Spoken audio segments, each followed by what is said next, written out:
Now, what does what impact or effect does the African Revolution have upon you and me? How does it fit? Number one, if you go back to 1959, prior to 1959, many of us didn't want to be identified with Africa in any way, not even indirectly or remotely. The best way to curse one of us out was call us an African. We'd get insulted. That's a drag. But if you notice, since 1959 and in more recent years, that's changing. It's changing among us subconsciously faster than we even realize.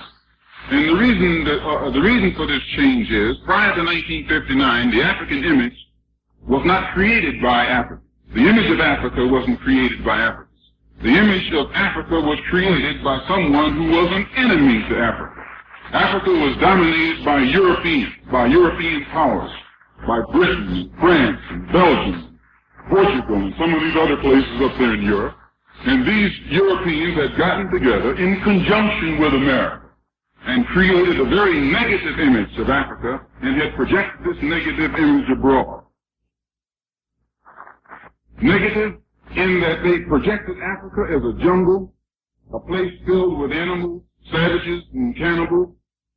The image of Africa was made hateful, and the image of the African was made hateful, so that there were 22 million of us in America of African origin, African descent, African ancestry, who actually shunned Africa because the image that was projected to us of Africa was a hateful image, a negative image. And we didn't realize that as soon as we were made to hate Africa and the image of the African, we also hated the image of ourselves. It was impossible for us to hate the African and the image of Africa without also hating the image of ourselves. You can't hate the roots and not hate the tree. You can't hate Africa, the land where you and I originate, without ending up hating your and myself. And the man knew that. He did it so skillfully and so trickily that as soon as we begin to hate Africa and the African, we begin to hate.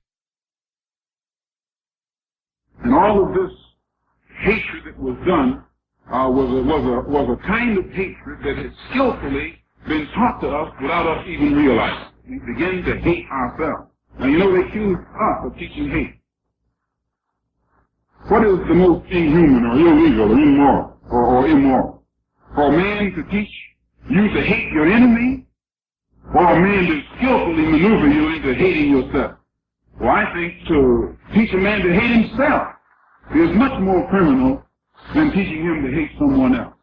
And look at you. Who taught you to hate yourself? If you say we're hate teachers, you tell me who taught you hate so skillfully, so completely, until we have been maneuvered today so that we don't even want to be what we actually are. We want to be somebody else. We want to be someone else. We want to be something else. Many of us want to be somewhere else. Then after 1959, Africa began to get its independence. And as these African states got their independence, they began to change the image of the African. They've gotten a position to put image abroad, and the image began to swing from negative to positive.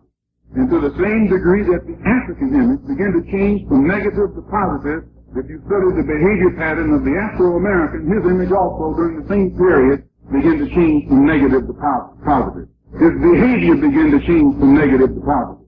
His objectives began to change from negative to positive to the same degree that the behavior and the objectives of the African changed from negative to positive. They had a direct bearing. They had a direct bearing upon the attitude that we here in America begin to develop toward each other and also toward the man. And I don't have to say what man.